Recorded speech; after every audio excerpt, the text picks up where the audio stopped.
Alrighty, so welcome everybody to this session on exploring software for volunteer programs to engage one-on-one with clients. We're really going to be focusing today on our what we call client impact module. But before we do that, just a couple of really quick introductions. So obviously, my name is Andy. For those that don't know me, I head up the team here in Australia and New Zealand for Better Impact, have done so for quite a number of years, but also wanted to introduce you all to my colleague Didier, who's also in this call, giving you a wave. So Didier is our newest team member. He is located just outside of Geelong, and Didier's main responsibility with the company is to help people that might be looking at software for the first time or new modules or whatever the case might be, to kind of walk you through any questions that you might have about that. Now, we will allow some time for Q&A today, but beyond this meeting, if you have any other follow-up questions, then Didier will be your man to go to, and he'll be able to help you out with all of that.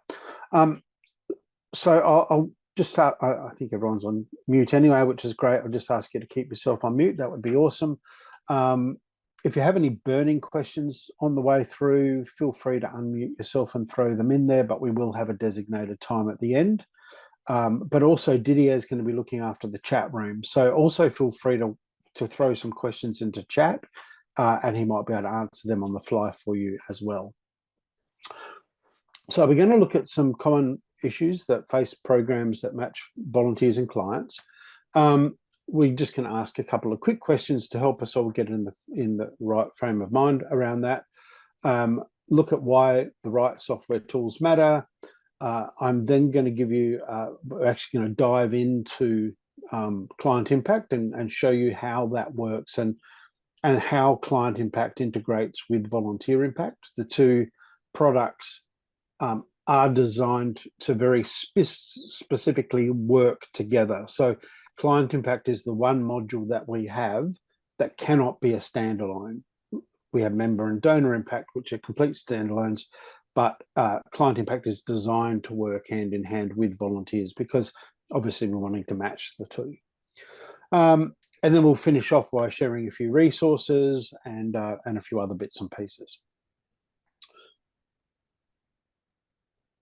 Alrighty, so here are a list of the kind of organizations that we commonly work with who have volunteer programs where they engage volunteers on a one-to-one basis with clients. So obviously hospices and patient care kind of services, social services, tutoring and mentoring, pet therapy, therapeutic horse riding centres, crisis and support lines, and refugee kind of services as well. And there are others, but they are really common ones that we typically would work with.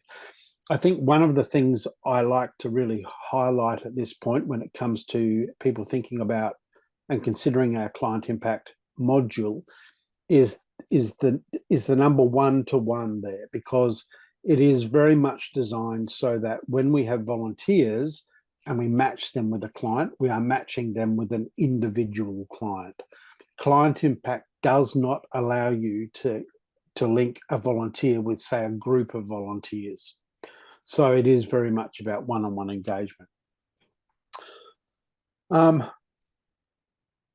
So here's the problems that we commonly hear as we explore these kind of options with people. So often, and a really common one is that, volunteer records and client records in organizations are often kept in completely separate systems.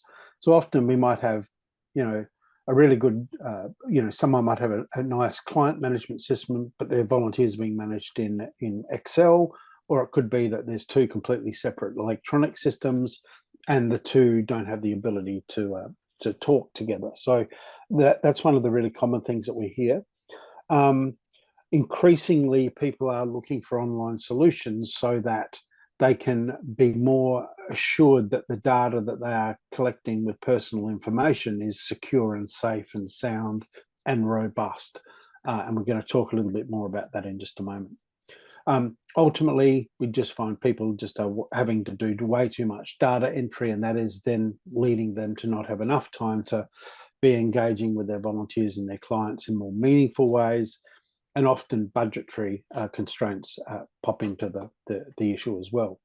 So we're kind of proposing that the solution is to have both volunteer impact and client impact. So they are two completely separate modules, and as I said, they sit together.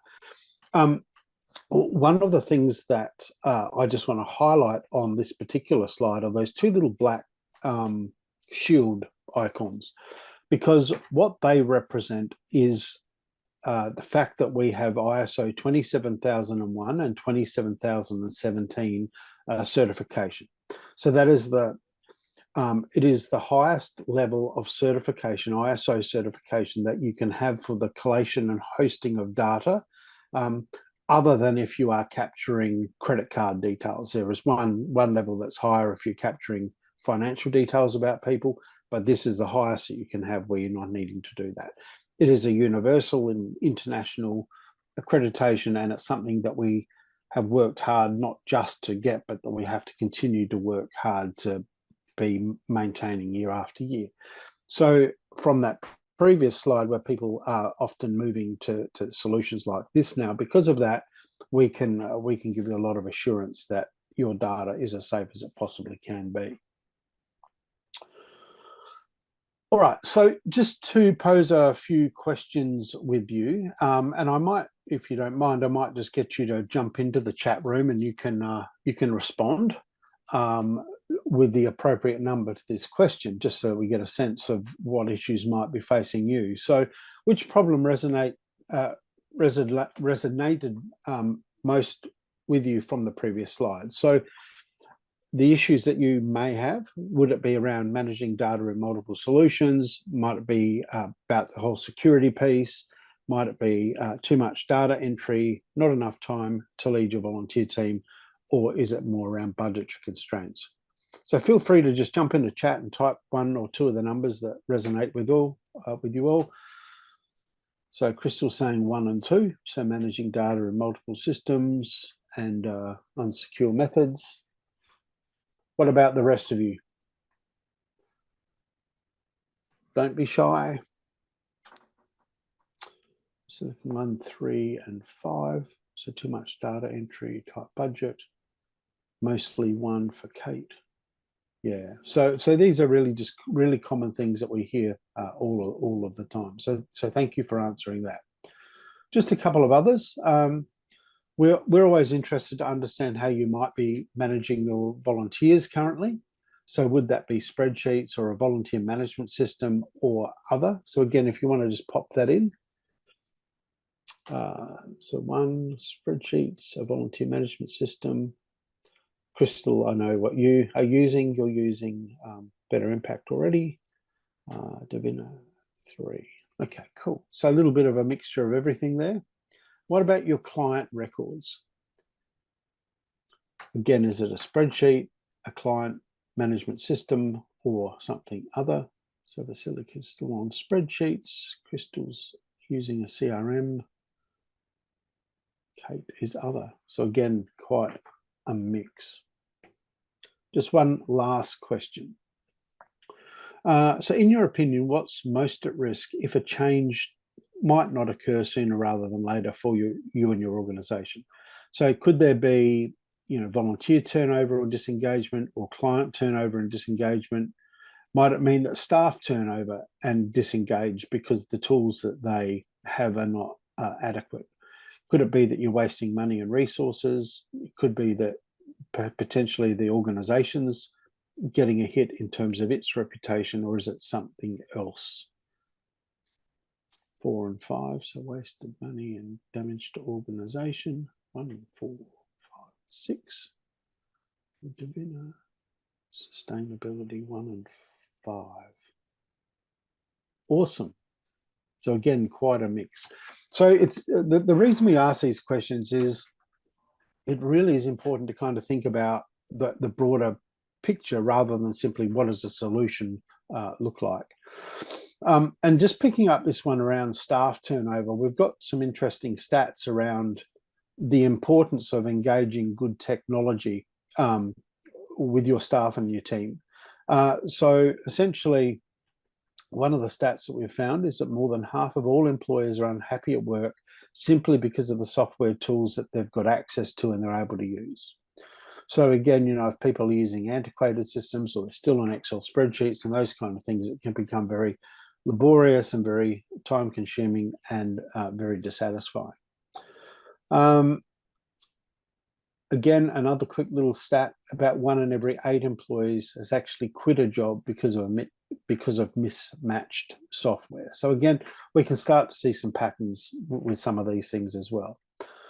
So often when we think about software, it's about how do we store data, but we don't often always think about the users of the software and how that makes a difference to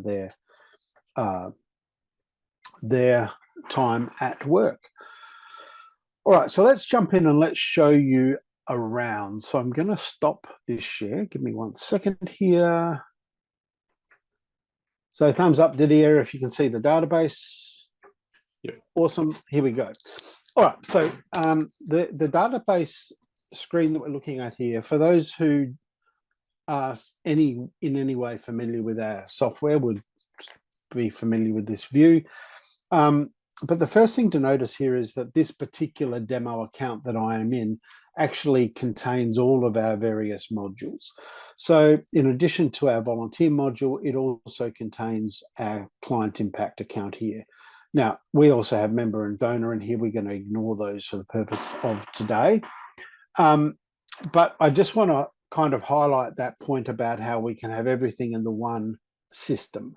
And so this group of numbers here in the status area, this represents the status of all of our volunteers in this account. But then if I click on the client tab, this now represents records that are client records in this same account. So one of the really important things to understand is that when we create a record, and I'm going to begin by just looking at a volunteer record here. When we create a record, when we create a database from scratch, one of the things that you're able to do is you're able to customize a lot of the profile and a lot of the information that you gather. So the contact page is essentially just that. It's names and addresses and phone numbers and all the rest of it. And regardless of whether you are creating a record for a volunteer or creating a record for a client, that page is always going to be the same. There's no difference. When it comes to this area called custom fields, though, and again, for those of you who are somewhat familiar with our database, you know that you can build as many or as few fields on this page as you would like, and they capture whatever information you might need to learn about your volunteer team. And you're going to ask some of these questions on your online application, and you're going to use other things to be able to track, interests and hobbies and skills, and you're going to use other fields to capture maybe induction checklists and other things like that. So that's what that looks like in a volunteer record. Now, whenever we create a custom field, let's take a field like, have you ever been convicted of a felony? Now, that may be a question that we only ever want to capture about our volunteers, and we don't need to know that information about clients. So when we create this custom field, one of the questions we get asked is, does this field apply only to volunteers, or does it appeal only to clients, or is it a shared field? So in this case, I can say only switch this on if I'm looking at a record that belongs to a volunteer. But then we might have another field, and let's just take something very generic like gender. Now, we might want to record the gender of both clients and volunteers. So when we create the custom field, we say it should appear in both profile types. And then, of course, the third permeation of that is that if we're capturing information about clients and is specific to clients, it'll only show in a client record. So that's what it looks like here in a volunteer record. And just to kind of draw that out a little bit more, if I open a client record here and we go to the same place,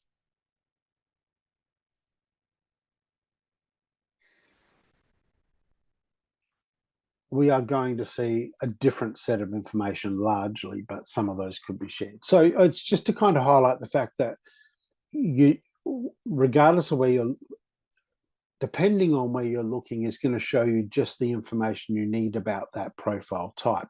But the important thing is, in the one system now, we have records that are for volunteers and we have records that are for clients. So how do the two connect and join together? What I would like to do is actually just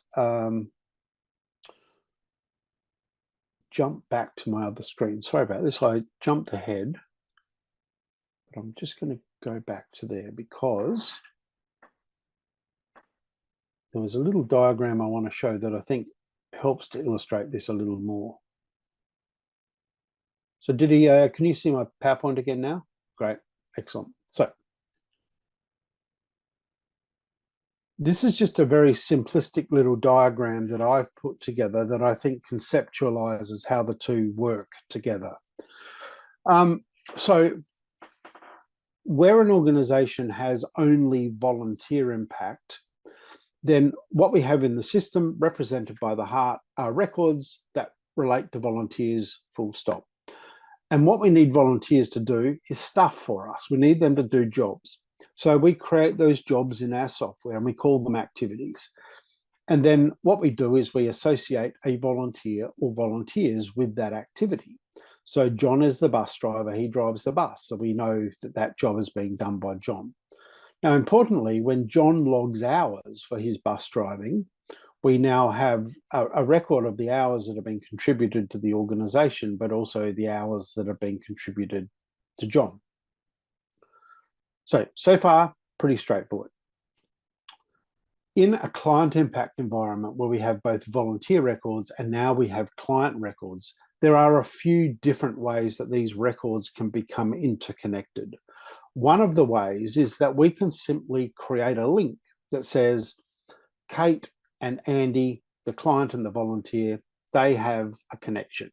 So a good example in kind of volunteer matching type services might mean that, you know, I've been interviewing Kate and I know that Kate and Crystal have something in common. So maybe we've arranged a coffee meeting so they get to know one another and that kind of stuff.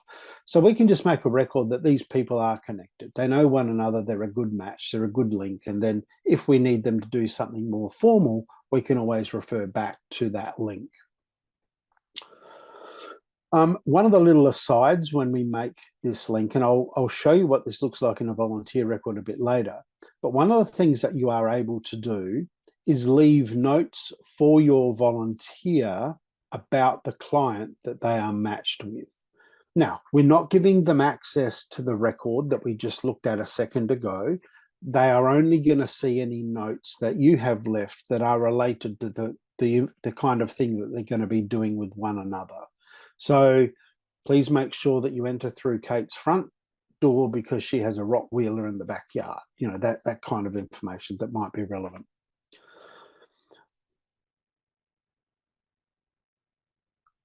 Move forward. There we go. All right. So we can make those direct matches, but then every now and then we need activity to happen, just like any other volunteer job. So let's say that Kate and Crystal are matched, and we decide that they're going to go out and participate in a, you know, they're going to have coffee once a week and do some community socialization, or, you know, or go to a doctor's appointment or whatever that might look like. So just like we do in volunteer impact, we create an activity because now we've got something that needs to get done.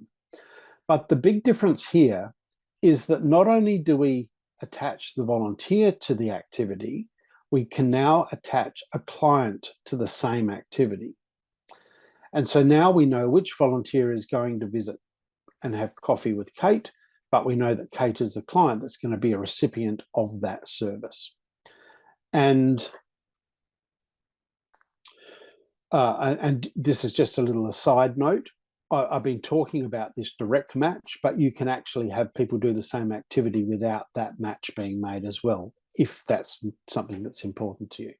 But the really important thing here now is that when Crystal, the volunteer, logs her hours for having a coffee with Kate, not only does Crystal get the hours in her volunteer record, but now Kate gets the hours attributed to her client record as being a recipient of that service. So it becomes a bit of a three-way kind of recording of hours and services received and all of that kind of stuff. And then, of course, where there is a match made, it just reverts back to that match until maybe the next time an activity occurs. So again, a good example of that might be that periodically, Kate needs to be supported to go to a medical appointment, but we don't necessarily know when the next one's going to be coming up for a couple of weeks. So, we just maintain this regular relationship and then just start adding people back to the activity again the next time an instance occurs. So before I move on, are there any questions about that kind of relationship? Cool. Yeah, Andy, this might be too far, so just tell me to hold it for a bit if needs be. What's the interaction around the time clock? So we're currently using the time clock as a way of tracking when our volunteers are out in people's homes. Yep. And when they stop the time clock, all the feedback fields are coming up that we need for our government data reporting for them to fill in. Is that still is at play in this concept? Yep. Absolutely. And in fact, there are some other feedback mechanisms that we'll talk about in a little while as well. Okay. But yeah, you can absolutely still use time clock. All right, so let me get out of here again. And all right, so can you see the database again, Didier? Yep, great, cool. All right, so now that I've explained that kind of bigger concept there, this will make a bit more sense. So if we're looking in a client record, for those of you, again, who may be familiar with volunteer record, you'll notice this is kind of a scaled down version of volunteer impact because clients don't need qualifications, for example, because they're not volunteers. So the contact page, as I said, is standard for everyone, but I will just point out that just like volunteers, every client profile will have a username and a password. So if you needed them to, or if you wanted them to, just like a volunteer, they could log into their My Impact page and see information or news that you had left for them as a client. So, I don't think we have a lot of people that use the software in that way, but that's definitely possible. The other thing that it occurs to me to say at this point, which is also important, is that just like volunteer impact, you have an application form function for clients as well. So clients can actually apply to your program to be a part of that. So Didier, you got a question that's popped up? Yeah, Crystal just had a question in the chat. Is there a way of making everything on the client profile able to be seen by the volunteer that is linked? Not everything. Because the only way you could ever do that would be to give the volunteer some admin access. But I'll show you what a client can see. What a volunteer can see. I'll log into a volunteer record and show you that in a moment. So you can have clients apply to your program via an online application. So we work with some organisations in New Zealand, Dress for Success, for example. They will have clients that might apply for that program. And we have other clients where they would have a refer a client and create a client profile for somebody on the client's behalf. So say a social worker might apply to the program in that way. So that's just a little aside, but I think that's really important. Custom fields we've looked at. Again, clients, like volunteers, can have different statuses. So the statuses around clients are they're an applicant client, they're in process, they're accepted, and then you can make them inactive and archived as well, just like you can with volunteers. You can communicate with your clients. There's no dramas with that, just like you can with volunteers. So you can send emails to clients. If they have enabled it, you can send text messages. And as I mentioned earlier, you can also leave personal notes and group news for clients to see if they are logging into their own profile. And just like volunteers, we have the confidential note log area here where you can leave or create personal note entries about your dealings with that client. Now, this note is not going to be visible to your volunteers, only to administrators that have access to this level of the team.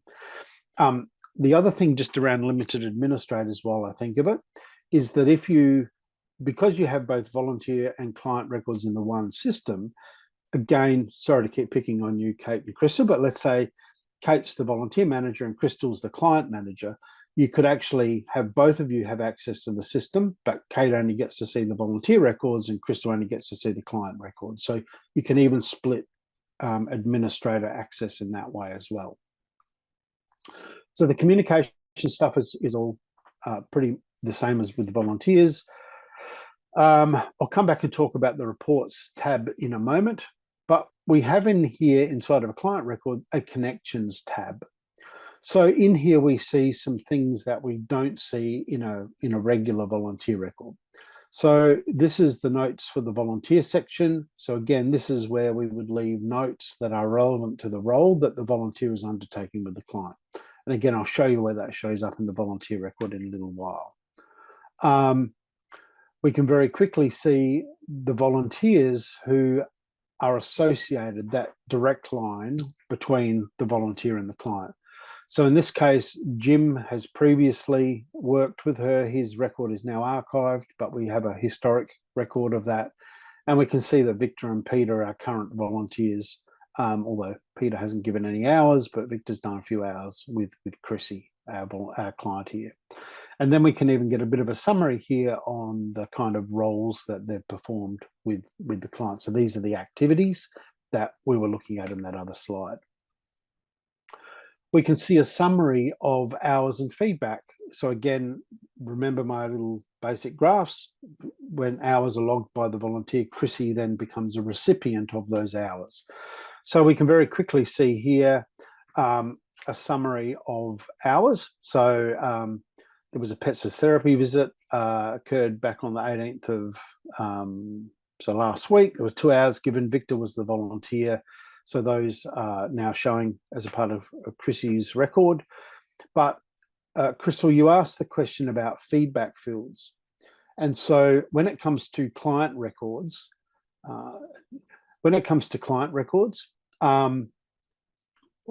you can ask questions that relate to a client's type of visit as feedback fields, just like you would with any other activity. They can be very client-centered.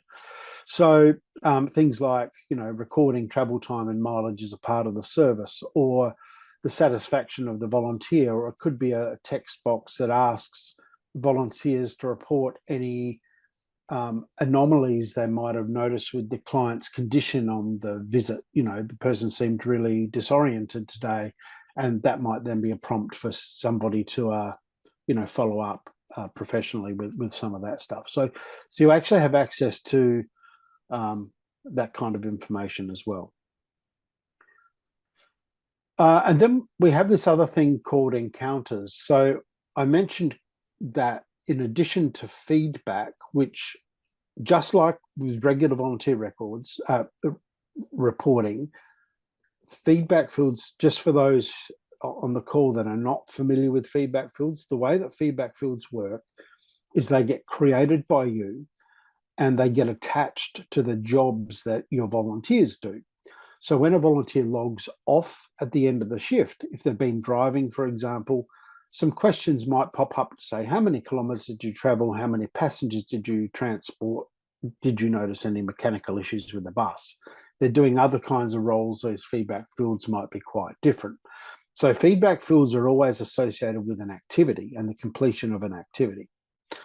An encounter is slightly different in that an encounter can be recorded outside of an activity.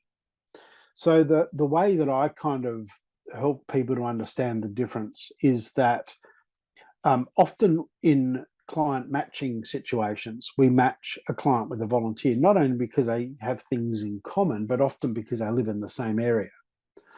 And so, you know, I might have been out with Kate on Wednesday for coffee, and that's all good. That's our regular kind of volunteer client activity. But then I might be at the supermarket on a Saturday morning, and I might bump into Kate just at the supermarket out of the blue. And maybe Kate's just seeming, you know, a little disoriented or confused, or there might be something else that I might like to report back on. So again, as a volunteer, I can log into my profile and I can report an encounter, and we can record encounters. So they are slightly different to feedback, but they actually work in a similar kind of way. All right, very quickly, I'm going to open a volunteer record.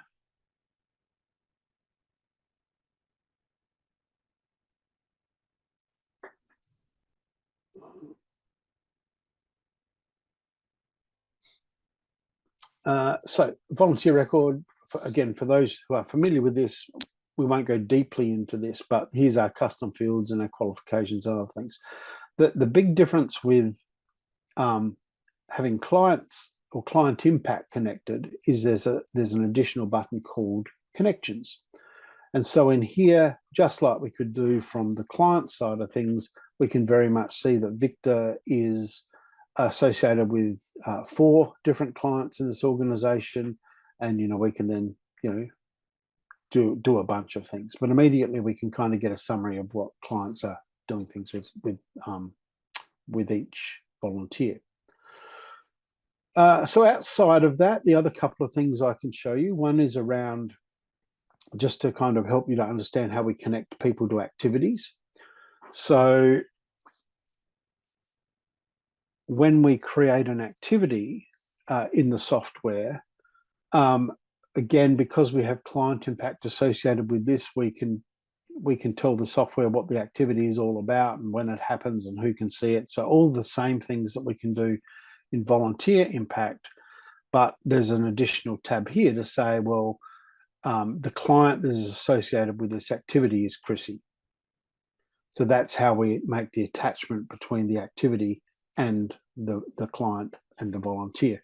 So because it is based on the premise of it being kind of one-on-one visitation, often the activity name will reflect in some way the name of the client for easy identification. And that also then helps with reporting. When it comes to reporting, so in addition to all the regular reports that we also have some client level reporting that is built into the software. These are both raw data reports, what we call raw data reports, and they essentially help you to be able to report on encounters. So we've got all our encounter data in here, and this one here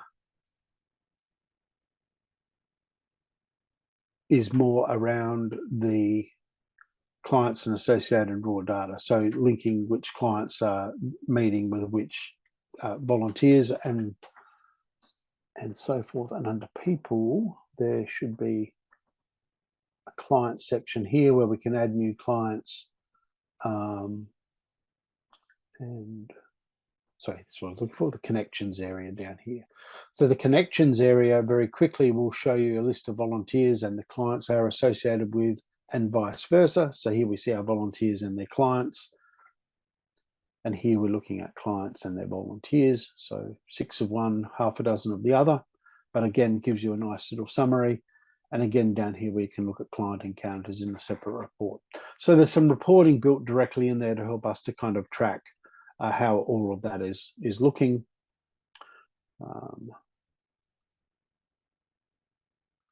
So we can look at all the different encounters that have been entered as well.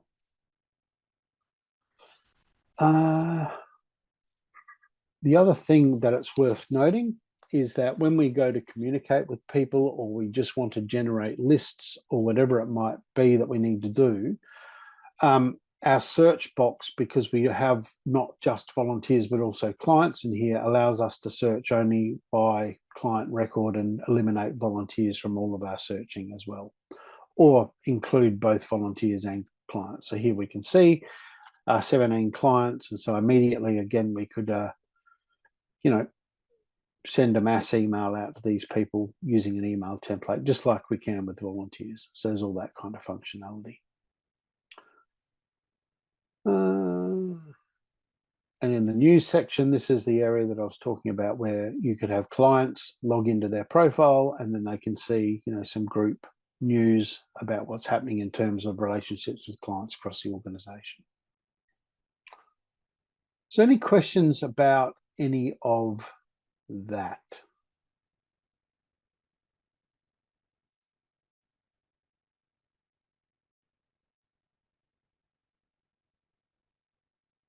All right, let me then jump in and show you what this all looks like from the volunteer side of things.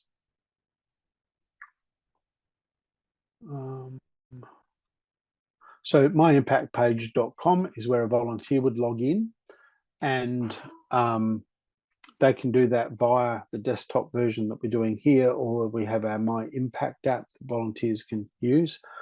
So again, with volunteers, this page looks very much the same as what you would see. It's actually exactly the same as what you would see if you were just a regular volunteer. It's just there's some additional features in here around clients.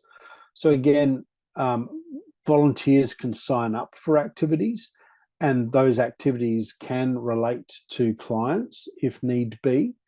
Now, one of the things you can do in Volunteer Impact is you can use qualifications to determine which volunteers get to see which opportunities. And so it's not uncommon that we would have a list of qualifications that reflect the name of the clients that the volunteer has been associated with, so that I know that Victor, when he logs in, he can only see any up and coming visits for the 4 clients that he is associated with, and not a bunch of clients that he's never met in his life. Now, we don't have anything in here at the moment, but again, potentially, I'll just see if there's a description. No, it's bad choice, that one. But you get the idea that volunteers can only see the clients that they are related to. Again, if you're not familiar with this page, they can look at a list of upcoming activities that they are associated with. So in this case, Chrissy is linked with Victor. They can log hours in here. They can view reports. So all of this is the same. The things I guess I really wanted to focus on are how volunteers get to see the details of the clients that we have associated them with. And that all occurs here on the contact page. So what we see at the top of the page is that Victor, if he wanted to, could reach out and send an email to all the board members, but that could also be the volunteer manager or other people as well. But if I scroll further down this page, we see some details related to the clients that Victor is associated with. So the information that he sees is an address and an email, and then any notes that are related to that client as well. So to go back to your question, Crystal, you can put as much or as little information into this area here as you like, but other than giving volunteers full administrative access into the records, there's no way to give them full access to the record. And if you gave them administrative access, then they would potentially, well, they would have access to all client records, which is probably not what you want. Fire away. So the address and the email address, that's being pulled from the client's contact page. That's great. correct. So we don't have to manually enter those again into the notes. The notes is just anything extra. Okay. Correct. And for some people, they feel like maybe that's a bit too much information. But again, based on the notion of one-on-one visiting, then often people might be going to visit a client in their home anyway, so they've got easy access to the address, so they might need to reach out to the client via email to let them know they're going to be an hour late, or that kind of thing as well. I think everything else in here is the same as we would look at in a volunteer record. But again, if we were in a client record, a lot of this would all be the same. So clients potentially could come in and update their contact details and control, the receipt of text messaging and those kind of things as well. But again, like I said earlier, we don't have a whole lot of people that use Client Impact that actually have clients accessing the system in that way. I'm sure we have some, but Client Impact tends to be more a module that is used by administrators to keep tabs of clients and their records. So any other questions while I'm on that page at all?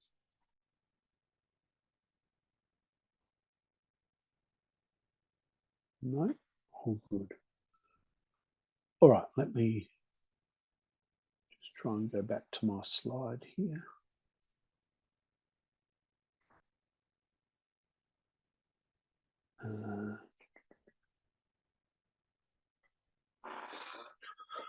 All righty, so just the last couple of little slides then.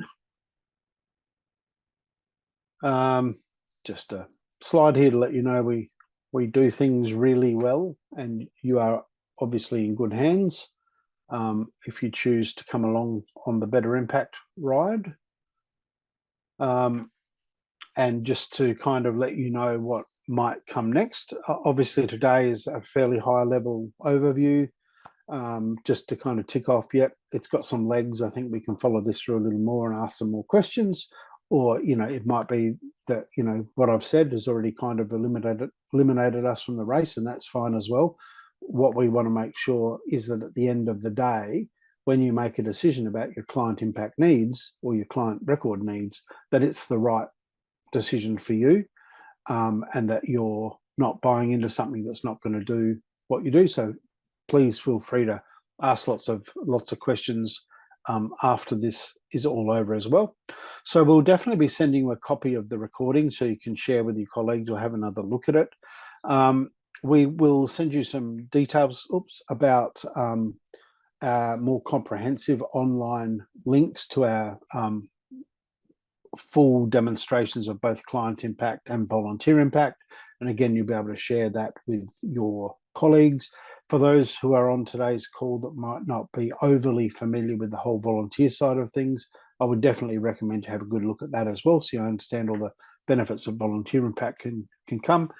And there'll also be a link for you to be able to book a one-on-one chat with Didier. It will be, we call it a discovery call, where you can tap into his brain a little further and ask very specific questions about your organization as well. Primarily in North America, we have these things called PDU certificates, which is basically a little certificate to say that you've been to today's session. So if that's of any use to any of you, please feel free to visit that link, and we can send you a verification about that. So last chance for any questions that people might have about any of that. Andy, so just back with the time clock. Yep. At the moment, the time clock is only linked to activities. So when I started, I have to choose the activity. So there's no way to link the time clock to the client module. We've got to have that three-way. It has, yep. So the client, so the activity is higher than the client in kind of the hierarchy of things. So it's going to say, hey, what activity? And then because the client has an association with the activity, that then feeds off of that. But remember, if you have a volunteer and their only job is that they visit with Didier every Wednesday, then because you have created that link and you've associated Didier with, you associated yourself with that job, then that should always be the thing that prioritizes when they log in. It should be, hey, we noticed that you're on the schedule today. Is this job, this activity, having a coffee with Didier, the one you want to link in? Yep, that's what I want to do, and you're off and running. So I shouldn't have to be searching too deep to go and find anything. No, that's okay. I'm just thinking about how we're pulling reports on the other end to then upload into our medical system. And yeah, okay. My other question is, what's the cost? Yep, that's a really good question. Yeah, so in a single standard environment, so let's say you've just got a standard volunteer impact account, you want to add client impact, it's correct me if I'm wrong, Didier, I think it's still $660 a year. The pricing actually works slightly different to volunteer impact, in that volunteer impact is based on an annual fee for the volunteer account and an annual fee based on the total number of active volunteers. Client impact works a little different because we don't care how many clients you have. You can have 10, you can have 10,000. It's the same price, the same annual price. Right. Now, if you have an enterprise system, a slightly larger system with more than one volunteer impact database attached to it, I think the buy-in is slightly higher. I think it's like $780 or something. But, Yeah, that's right. But again, yeah. But Didier will be able to walk you through any of that and maybe send you a quote and stuff if you wanted to have a look at that.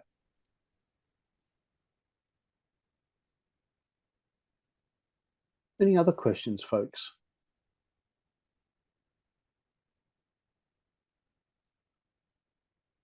Awesome. Well, all done. Thank you then for your time. Hopefully that's been good food for thought. And like I said, got the cogs turning a little bit. And look out for those emails in the next couple of days. And definitely you've got my email address on the screen there, but you can just as equally reach out to Didier if you want to get a quick link to his discovery call right away. Obviously, his is just Didier, D-I-D-I-E-R, Didier at betterimpact.com.au. And he'll be able to fix you up and answer any other questions that you might have as well. Awesome. All right. Enjoy the rest of your day wherever you are, everybody. And thank you again for your time.